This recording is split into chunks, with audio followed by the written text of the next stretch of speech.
Olá, bom dia a todos que estão participando do evento, que estão assistindo a esse vídeo. Primeiramente, quero me desculpar por não poder participar simultaneamente das apresentações e por ter de fazer essa apresentação de forma ainda mais distanciada, pelo YouTube. Mas por motivos profissionais eu não consigo participar no horário marcado, então espero que com todos esses contratempos ainda assim seja possível uma compreensão e uma boa troca através da virtualidade. Vou me apresentar rapidamente. Meu nome é Thaís Melo de Souza, sou formada em Ciências Humanas na Universidade Federal de Juiz de Fora, no Brasil. Atualmente eu faço mestrado de Família e Gênero da Sociologia na Universidade de Lisboa e Faculdade de Ciências Sociais na Universidade Federal de Juiz de Fora, no Brasil. Na minha trajetória acadêmica, eu venho pesquisando sobre encarceramento de mulheres e o sistema prisional, e na dissertação do mestrado, especificamente, eu pesquiso sobre os estereótipos de gênero atribuídos às mulheres brasileiras encarceradas em penitenciárias portuguesas. Bom, e para esse evento, que tem um tema tão relacionado com as pesquisas que venho desenvolvendo, eu trago uma pesquisa que aborda sobre o encarceramento de mulheres e a desigualdade de gênero no sistema prisional. Então, como o tempo ele é bem limitado, eu vou tentar trazer as principais discussões da pesquisa, porque acredito que a parte escrita vai ser publicada em breve pelo evento. Então, acredito que como tem essa outra forma de comunicação, que é o vídeo, como o tempo também é curto, eu acho que não vale a pena fazer uma reprodução da parte escrita. Por isso eu decidi trazer de forma mais dinâmica e de forma mais sucinta as discussões que abordo na pesquisa.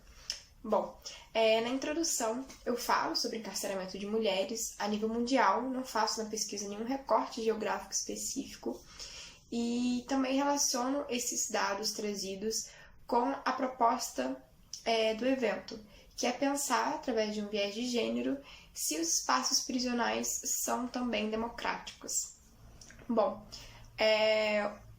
o principal dado que eu trago é sobre o relatório da ONU e o Global Trends de 2018, que apontam que de 2000 a 2017 o número de mulheres reclusas aumentou em 53%, enquanto, por outro lado, o número total da população reclusa aumentou em 20%. Ou seja, a gente tem uma discrepância muito grande entre esses números, que indicam para um encarceramento em massa de mulheres e que indicam também para a desigualdade de gênero nos contextos prisionais. Ou seja, acredito que, falando sobre encarceramento em massa de mulheres, falando também sobre a desigualdade de gênero, o caminho que temos para discutir também sobre a democracia nesses espaços fica muito estreito. Mas, enfim, abordo também na introdução sobre as diversas características dos sistemas prisionais no mundo, ou seja, cada país vai ter o seu sistema prisional operando de uma forma, só que, em sua base, o sistema prisional tem como característica comum em todos esses países um modelo que é pensado, que é desenvolvido, que é aplicado por homens cisgêneros para punir homens cisgêneros. Contudo, não são apenas os homens cisgêneros que estão encarcerados. Existem outros corpos que são submetidos ainda mais em situações marginalizadas dentro dos espaços prisionais. E todos os contextos trazidos na pesquisa, eles partem de análises das teorias da interseccionalidade, porque os estudos apontam que há uma padronização no perfil das mulheres reclusas, que indicam para as desigualdades sociais, desigualdades de gênero e também desigualdades econômicas. Ou seja, é necessário estudar os resultados que a conjunção desses contextos produzem na realidade dessas mulheres. Bom, eu começo falando sobre prisão, falando mesmo sobre espaço físico, e trago algumas definições de Foucault, Goffman e Cunha, mas acredito que agora não dá para passar por cada uma delas, só vou abordar rapidamente sobre a análise histórica que Foucault realiza no livro Vigiar e Punir, onde ele analisa sobre as diversas formas de punições e castigos que existiram anteriormente às prisões.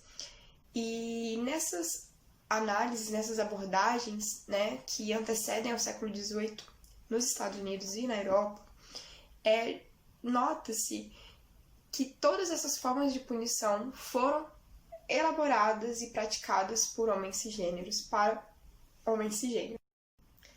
Bom, e falando ainda da estrutura física das dinâmicas intraprisionais, muitos autores abordam sobre as dificuldades vividas pelas mulheres reclusas que são ainda mais acentuadas, como, por exemplo, a falta de itens de higiene básico, maior isolamento, maior punição também contra essas mulheres, e falando também dos atendimentos médicos e ginecológicos, que se encontra aí uma escassez muito grande nas penitenciárias, que agrava ainda mais os quadros das mulheres mães e das mulheres gestantes.